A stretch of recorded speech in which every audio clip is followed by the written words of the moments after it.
Do you remember the first time you saw art, and was there like a definitive moment when you knew you wanted to become an artist? Well, I always liked to draw and paint.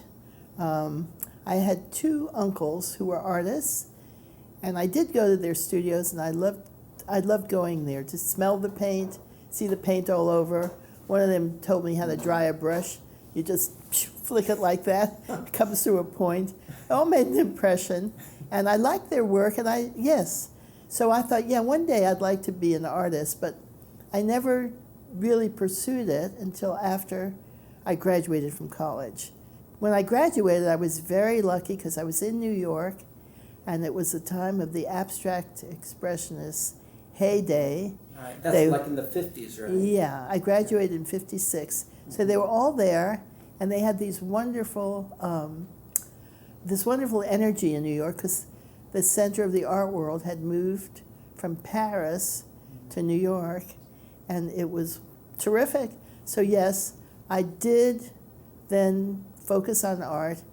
I won a scholarship to have a studio in Carnegie Hall, and I studied with a couple of art teachers there. Would go to Carnegie Hall and use my studio when I could. And I also met a lot of the artists who were in their prime in those days in New York City. Yeah, that was a great time to be in New York. I mean, there Absolutely. were a lot of huge artists there. They were all there. Well, can you remember any stories about anyone in particular, like some of the people you met or interesting things that happened? Yeah. A lot of them worked with the Robert Miller Gallery. So if I went down there, I'd meet them. That's where I met Joan Mitchell. And she was a character. The abstract expressionists would hang out at the Cedar Bar. And, well, with Joan Mitchell, one funny story about her there was she wanted to be so tough. And one of the artists grabbed her breasts from behind her while she was sitting at the bar. And I think without a moment's hesitation, she reached back, grabbed his crotch, and she grabbed it so strongly he shrieked. And I don't think any of the guys in the bar ever bothered her again. That's great. Yeah. It's like, go Joan. Yeah. Right. So I would imagine like the bars, it was mostly men, it was mostly male artists. Yeah. Around that time, Yeah. Very macho. No place for women. And just a few of these women made it in the art world. Yeah. So it sounds like mostly a male-dominated field. Was there a woman artist that you looked up to during that time? The woman artist I looked up to was she was unknown, and she never really got famous. Her name was Nieves Marszalek Billmeyer, and she was a longtime student of Hans Hofmann. So she knew a lot of what Hofmann taught. And she had it was a tough struggle for her. It was tough for all women. Yeah. They were not, I had many strikes against me because number one, I was a woman. Number two, I moved to Florida, which was a no-no. So you were in New York and then you moved to Miami. What year was it when you moved to Miami? I moved to Miami in 1960. I mean, so that's very upsetting. I mean, I would imagine you've come from this great place in New York and you've got all this talent and all this energy and all this knowledge. Yes. I mean, were you able to channel that in any way when you got down here? Well, when I got down here, first after I stopped crying, I thought I have to do something about this situation. It's terrible. So I started a co-op gallery. I co-founded a co-op gallery. It was for women, really. We had 10 women we started with. And we gave ourselves opportunities to show our own work and invite other women to show there as well. And it was very, very successful. One of the art critics from the Miami Herald said that we were the beginning of Art Basel. That's fabulous, yeah. And then because I had met a lot of these artists in New York, I invited them to come down to Miami, and they came because in the wintertime they were cold. And so they thought, well, nice Florida trip, get paid, and teach. So they would teach at the Continuum. Great. So we had a lively little group going, and it lasted for many years. And it was in many places. I mean, you had it near your home, and then at one point, I think in the early 90s, when it eventually closed, it was on Lincoln Road. Right. We kept pricing ourselves out of the market. And our best location was Lincoln Road. Yeah. I think it's where Books and Books was. Yeah, I think, Yeah. I mean, I kind of vaguely remember it, or where Yeah. the film place was too. Yeah, So that's amazing because you came down here and there was nothing and you made something. I did. And you provided things for people who lived here, who had I did. nothing else, who had no outlet for No. art whatsoever. We were all lost women. Yeah. Many of us were in the same situation. And you were a mother, I mean, and Yes. were most of the other women mothers as well? Yes.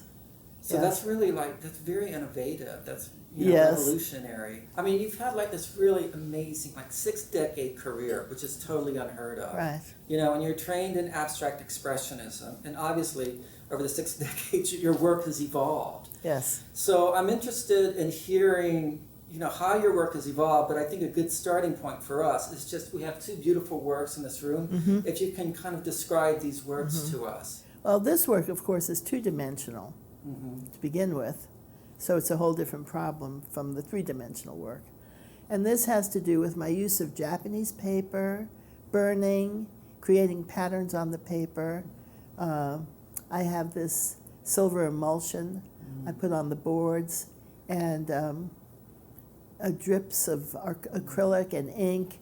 And this was just a beautiful kind of work. You know, it's very pleasing and it's strong and I like it, but it's very different because the message in this is really more about, you know, the environment, the flowers and foliage, things like that. And the flowers, I mean, you incorporate Japanese paper into your work. Yeah. The sculpture, on the other hand, has a very specific message because the sculpture is the shape of a wave. Wow. And I have a video that projects onto it of a wave crashing on the shore. And the light bulbs that are hanging in it are called halide light bulbs, and they are used in laboratories to stimulate the growth of corals. So that's what that is about. It's the ocean.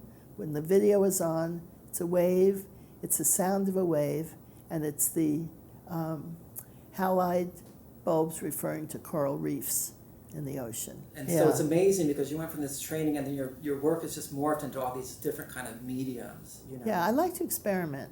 Well, I mean, for one thing, you use gunpowder and fuses, Yes. which is a little scary. So how did that start? Well, I went to, I think it was the Guggenheim Museum, and this guy, I always pronounce his name wrong, but it was Saigo, whatever his last name, Guang or something, a Chinese artist who uses gunpowder and fuses. And I thought, wow, when I saw his work, the stuff leaves the most incredible marks on the surface of whatever he puts it on. And these marks you can't get any other way. I love the mark making, so I borrowed that idea and I started to make it my own by using it on canvases and surfaces where I wanted that residue of the gunpowder to be part of the painting. And so a lot of my work has that gunpowder fused residue on it. But in addition, I got into burning and setting things on fire. Devil. A devil. So all of my work is burned. I mean, even the pieces on this 2-dimensional work, they're all burned. All of those holes are made with burning. And if you see the edge, you can see there's singed edges. Yeah, those are fabulous. So burning is a great thing in my art. And then it also shows the other side of creation, which is destruction. Yeah. And so on one side you have, you know, wonderful things happening and existing. On the other side you have the destruction of it with fire. Yes. And so, and I think you briefly touched on this, but the environment is obviously a huge part of your work. And when did that begin about in your work, or what was your experience with that? Well, I always loved drawing from nature, but I was very influenced by a man named Buckminster Fuller. Right. And when I heard he was doing a project in New York, even though I was married at the time with 4 kids, I left And I went to New York for the summer. That was like in 69 or 70 or so? 69. Yeah, and that was a very iconic year, very Very, big year in yeah. New York. A lot of stuff went We on. landed on the moon then. Yeah. So we could see the Earth from the moon. And from the Earth, we were seeing the whole Earth in this wonderful project I did with Bucky. And so working with him made me aware of the fact that, well, we called it Spaceship Earth. Right, yeah. And it's a finite, we have limited, finite resources. And so I learned that the best thing we could do with our planet is learn how to use resources efficiently, do more with less, and understand fossil fuels are very bad for the planet. We're in a race, and the clock is ticking, and we have to try and get this resolved before it's too late. Yeah. There's many different mediums you work with, and many different kind of forms of art. You do paintings and sculpture works, and one of your sculpture works that's a recent one that I really, really love are the mangroves. What is your connection with the mangroves? I think I started to look at mangroves when I did a performance piece at Vizcaya called something This Place Does Not Remember. And there were mangroves all along this canal where I did this performance piece. And they were beautiful, and I realized then that they were nurseries for all kinds of aquatic life. And they did many things. They also built the land because debris would get into the roots, would stay there, and earth would form. And they also protect our shores in hurricanes. So they were threefold of great things they did. And the beauty of them was attracting me. So I became very, very interested in building them. And I started to use stiffened rope. I made the rope, I burned it and put urethane and some metal pieces in it. And I made structures of mangroves that got bigger and bigger, and eventually you could walk through them.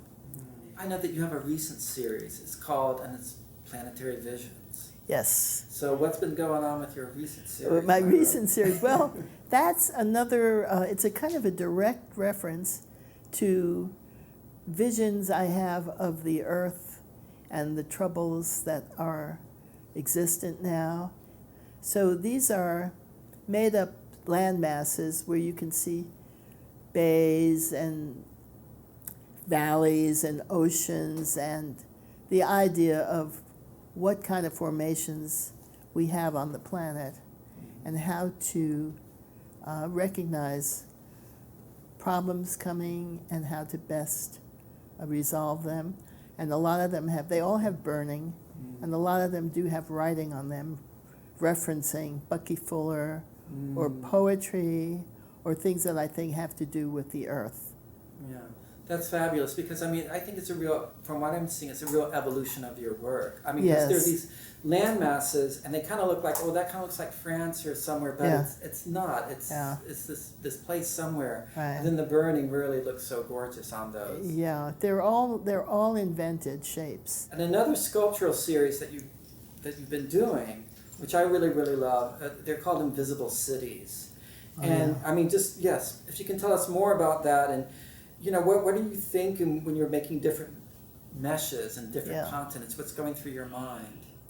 Well, you know, coral reefs, they have all these skeletal shapes, you know, that they leave, and that makes the reef. Yeah. And so to recognize that, I put all of these invisible cities are made of mesh.